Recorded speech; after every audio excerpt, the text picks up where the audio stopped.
30వ తారీఖు వైకుంఠ ఏకాదశి.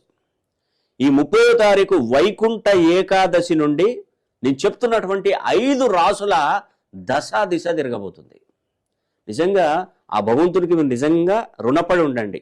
ఫస్ట్ ఒకసారి ఆ భగవంతుడిని ధ్యానించుకోండి, ఆ మహావిష్ణువుని ధ్యానించుకోండి.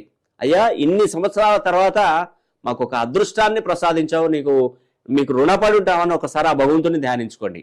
లక్ష్మీదేవి రికమెండేషన్తో నేను చెప్తున్నటువంటి 5 రాశులకు మహర్దశ పట్టబోతుంది.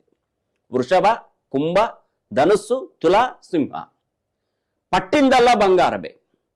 ఇక ఎవరిని అసలు ఒక్కసారి కూడా ఒక్క చేయి చాచి ఒక్క పైసా కావాలి అని ఎవరిని అడిగే ప్రసక్తే లేదు.